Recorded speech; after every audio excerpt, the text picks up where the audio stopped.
I was actually just taking my daughter to religious education classes, and we passed, by the fertilizer plant not far away, and didn't even realize at the time there were, the fire had started about that time, and didn't even know that. So I took her to religion class. Religion class lasted about an hour and a half. I went to pick her up, and instead of going home, we actually went to my parents' house, which is on the south end of town, and we were there.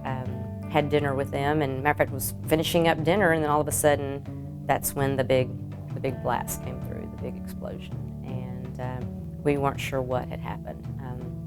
I can still remember it very vividly, that just sitting there, and of course my daughter and my nephew just immediately started screaming. It scared them, and of course it scared us too, and so I just remember my brother running outside, and he saw the big mushroom cloud. And so at that time, my dad and I got in my car, and we started heading toward my house. We didn't get very far. Matter of fact, I called my neighbor, Kim Woodard, and she was there at her house, and she's like, "Don't come here, it's bad, do not come." And so we got as far as the intermediate school right by the track, and it was bad. The gym at the intermediate school was on fire.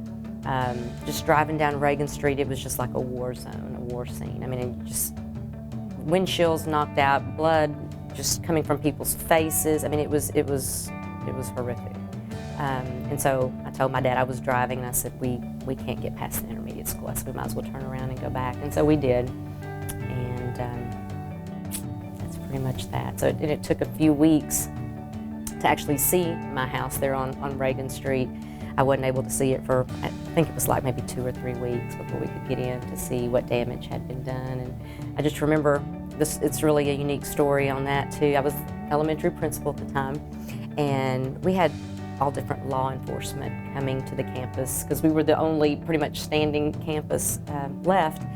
And I just remember this one state trooper, his last name was Barber, came up to me and he goes, we were just talking, he said, "Have you seen your house?" And I said, "No, sir, I haven't." And we just were talking, and then went and did my school thing, school started, went in the building. And about 30 minutes later, he called me and he said, "Do you want to see your house?"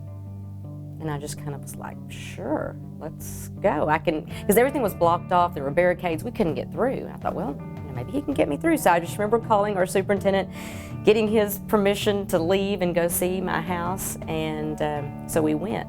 And when we first pulled up from, I guess, the side facing the west is where we pulled in my driveway, there were windows that were blown out, some bricks had fallen, but it didn't really look that bad from that direction.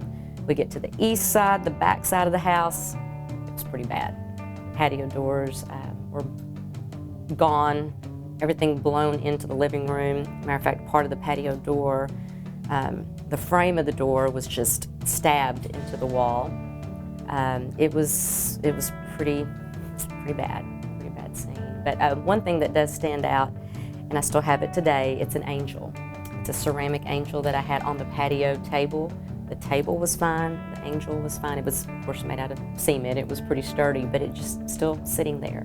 So it just, that gave me hope and faith that, everything was really bad and horrible, but there were still some, just definite signs of God's presence and hope for all of us.